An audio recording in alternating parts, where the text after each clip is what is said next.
Welcome to A Year of War and Peace. I'm your host, Brian E. Denton. A Year of War and Peace is a daily, year-long, chapter-by-chapter reading of and meditation on Leo Tolstoy's epic novel, War and Peace. In these videos and podcasts, you'll be treated to a free reading of one chapter per day of the novel, plus a reflective essay I've written individually tailored to that day's chapter. These readings are offered for free, though if you'd like to support me, you can do so in one of three ways. First, you could purchase my ebook, A Year of War and Peace. It features the entire novel, plus all of my reflective essays, and it's only $2.99 on Amazon.com. You could also become a patron at patreon.com/BrianEDenton. If you sign up there, you'll receive a sonnet once a month, plus a link to an ebook of my collected sonnets. Finally, if you like, you can make a one-time donation to my PayPal account. The email there is brianedenton@gmail.com. You can also use that email to contact me. I'd be happy to hear from you. Your support is greatly appreciated. Today's reading and reflection is on Chapter 18. Chapter 18. While in the Rostov's ballroom, the sixth Anglais was being danced, to a tune in which the weary musicians blundered, and while tired footmen and cooks were getting the supper, Count Bezúkhov had a sixth stroke. The doctors announced recovery impossible.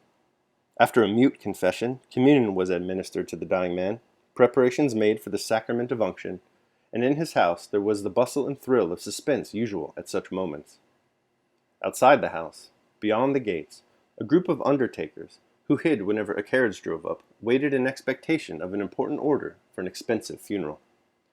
The military governor of Moscow, who had been assiduous in sending aide-de-camps to inquire after the count's health, came himself that evening to bid a last farewell to the celebrated grandee of Catherine's court, Count Bezúkhov. The magnificent reception room was crowded.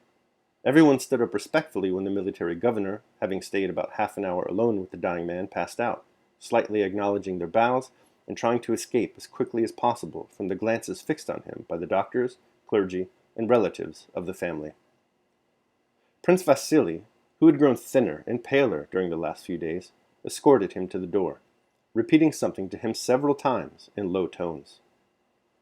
When the military governor had gone, Prince Vasily sat down all alone on a chair in the ballroom, crossing one leg high over the other, leaning his elbow on his knee, and covering his face with his hand. After sitting so for a while, he rose, and looking about him with frightened eyes, went with unusually hurried steps down the long corridor leading to the back of the house, to the room of the eldest princess. Those who were in the dimly lit reception room spoke in nervous whispers, and, whenever anyone went into or came from the dying man's room, grew silent and gazed with eyes full of curiosity or expectancy at his door, which creaked slightly when opened.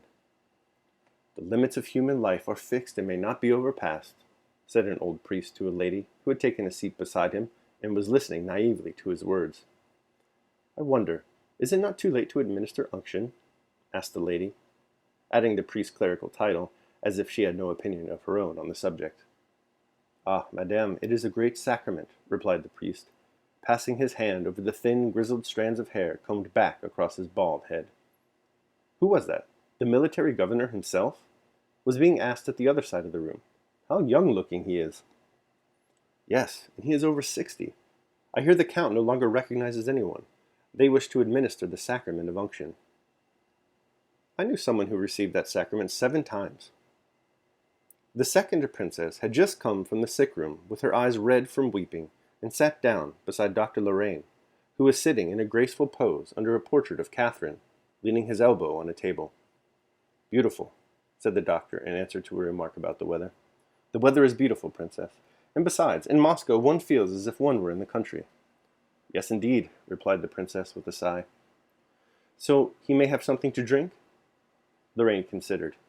"Has he taken his medicine?" "Yes." The doctor glanced at his watch. "Take a glass of boiled water and put a pinch of cream of tartar," he indicated with his delicate fingers what he meant by a pinch. "There has never been a case," a German doctor was saying to an aide-de-camp, "that one lives after the third stroke." "And what a well-preserved man he was," remarked the aide-de-camp. "And who will inherit his wealth?" he added in a whisper. "I won't go begging," replied the German with a smile. Everyone looked again toward the door. which creaked as the second princess went in with the drink she had prepared according to Lorraine's instructions. The German doctor went up to Lorraine. "Do you think he can last till morning?" asked the German, addressing Lorraine in French while he pronounced badly. Lorraine, pursing up his lips, waved a severely negative finger before his nose. "Tonight, not later," said he in a low voice, and he moved away with a decorous smile of self-satisfaction at being able clearly to understand and state the patient's condition. Meanwhile, Prince Vasily had opened the door into the princess's room. In this room, it was almost dark. Only 2 tiny lamps were burning before the icons, and there was a pleasant scent of flowers and burnt pastilles. The room was crowded with small pieces of furniture, whatnots, cupboards, and little tables. The quilt of high, white feather bed was just visible behind a screen. A small dog began to bark. "Ah, is it you, cousin?" She rose and smoothed her hair, which was as usual so extremely smooth that it seemed to be made of one piece with her head and covered with varnish. "Has anything happened?" she asked. "I am so terrified." "No, there is no change. I only came to have a talk about business, Katiche," muttered the prince, seating himself warily on the chair she had just vacated. "You have made the place warm, I must say," he remarked. "Well, sit down. Let's have a talk." "I thought perhaps something had happened," she said, with her unchanging, stonily severe expression, and, sitting down opposite the prince, she prepared to listen. "I wish to get a nap, mon cousin, but I can't." "Well, my dear?" said Prince Vasily, taking her hand and bending it downwards, as was his habit. It was plain that this "well" referred to much they both understood without naming. The princess, who had a straight, rigid body, abnormally long for her legs, looked directly at Prince Vasily, with no sign of emotion in her prominent gray eyes. Then she took her head and glanced up at the icons with a sigh. This might have been taken as an expression of sorrow and devotion, or weariness and hope of resting before long. Prince Vasily understood it as an expression of weariness. "And I?" he said. "Do you think it is easier for me? I'm as worn out as a post horse. But still, I must have a talk with you, Katiche, a very serious talk."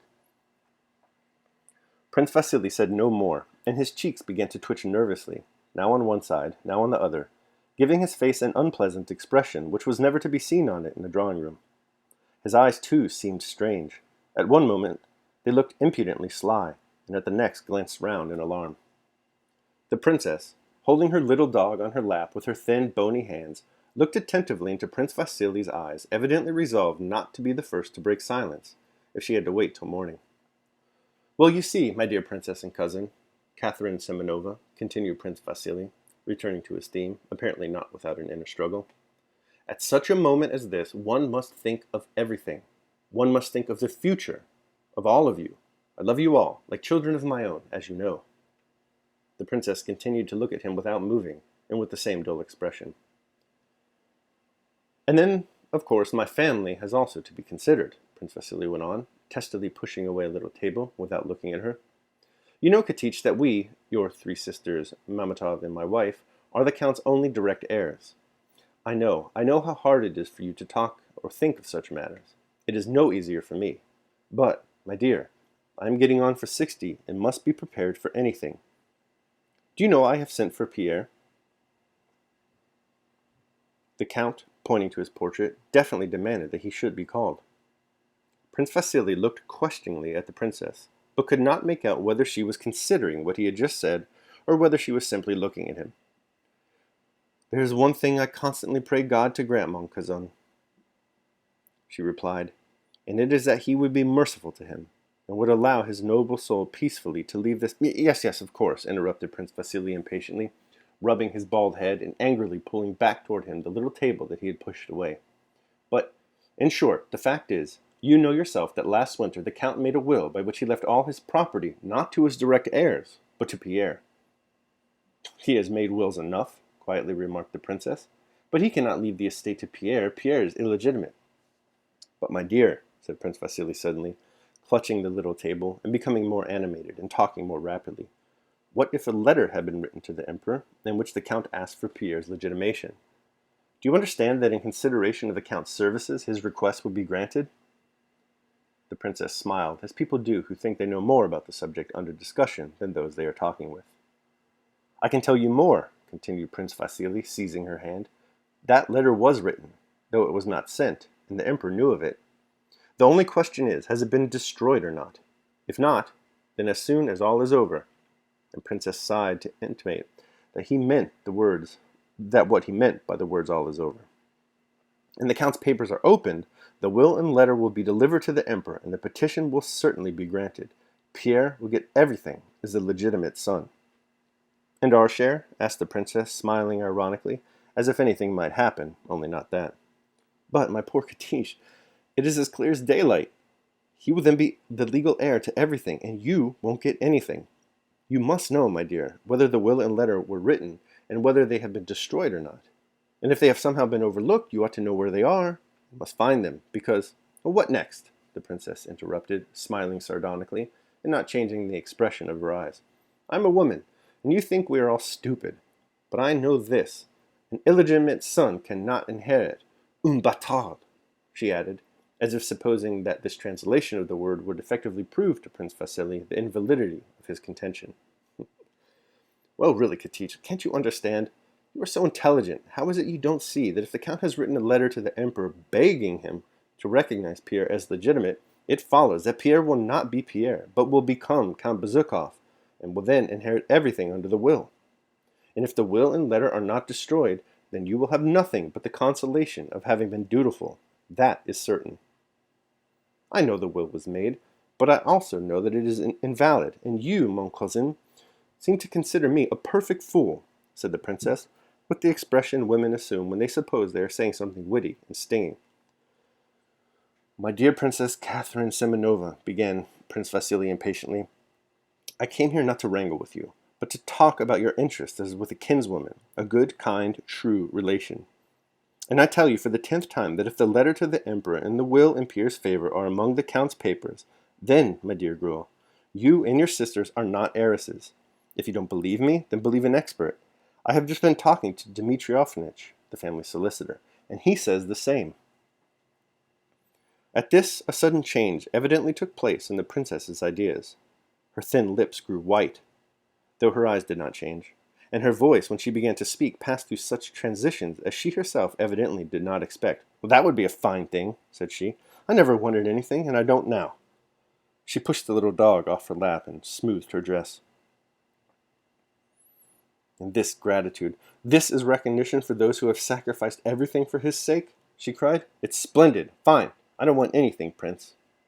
Yes, but you're not the only one. They're your sisters, replied Prince Vasily. But the princess did not listen to him. Yes, I knew it long ago, but had forgotten. I knew that I could expect nothing but meanness, deceit, envy, intrigue, and ingratitude, the blackest ingratitude, in this house. Do you or do you not know where the will is? Insisted Prince Vasily, his cheeks twitching more than ever. Yes, I was a fool. I still believed in people, loved them, and sacrificed myself. But only the base and the vile succeed. I know who has been intriguing. The princess wished to rise, but the prince held her by the hand. She had the air of one who has suddenly lost faith in the whole human race. She gave her companion an angry glance. There is still time, my dear. You must remember, Katish, that it was all done casually, in a moment of anger, of illness, and was afterwards forgotten.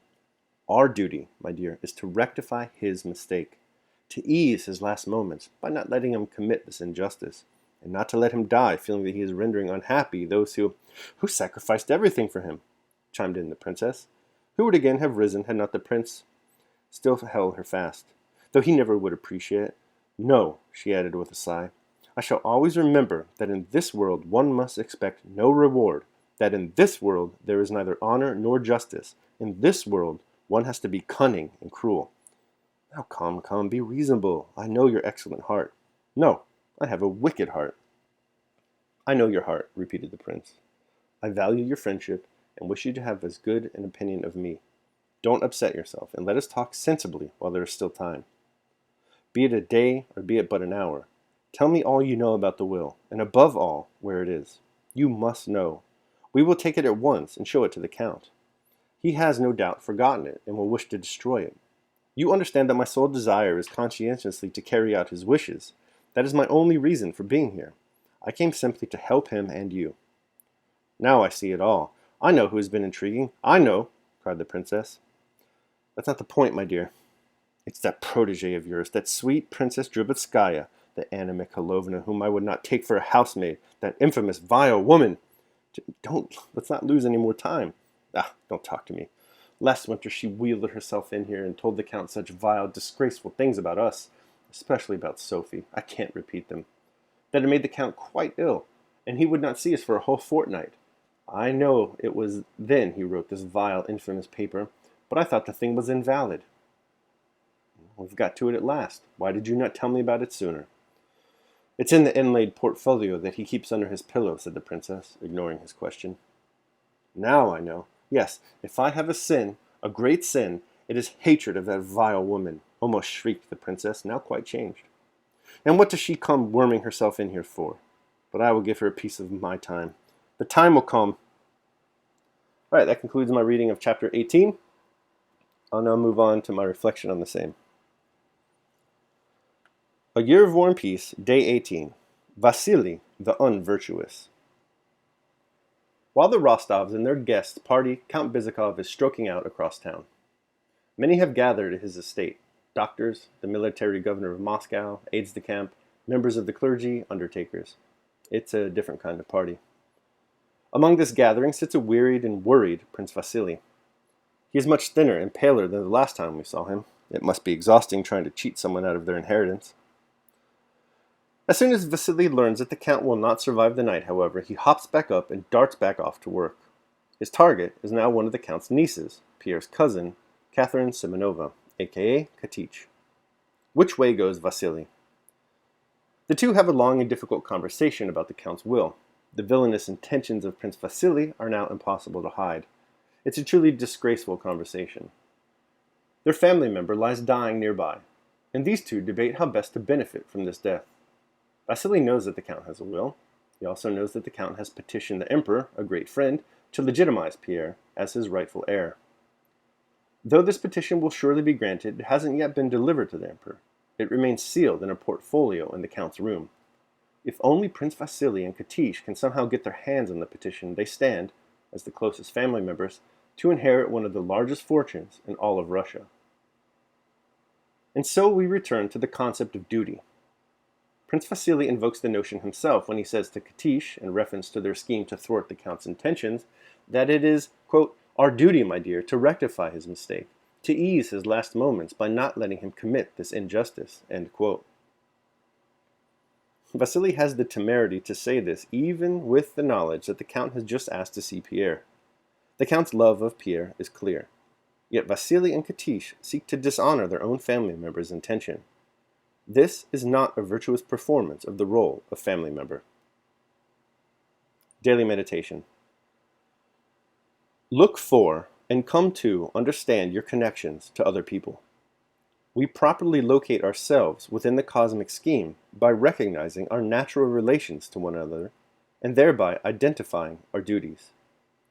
Our duties naturally emerge from such fundamental relations as our families, neighborhoods, workplaces, or state or nation. Make it your regular habit to consider your roles, parent, child, neighbor, citizen, leader, and the natural duties that arise from them. Once you know who you are and to whom you are linked, you will know what to do. Epictetus, The Art of Living. Alright, so that concludes my reading of and reflection on chapter 18 of War and Peace. I hope you liked it. Thanks so much for listening. Remember that if you'd like to support me, you can do so either by purchasing the ebook, A Year of War and Peace, becoming a patron at patreon.com, or making a one-time donation at PayPal. The links to all that are below. Your support is greatly appreciated. Tomorrow we will be reading and reflecting on chapter 19 of War and Peace. I hope you'll join me. Until then, take care of yourselves and others.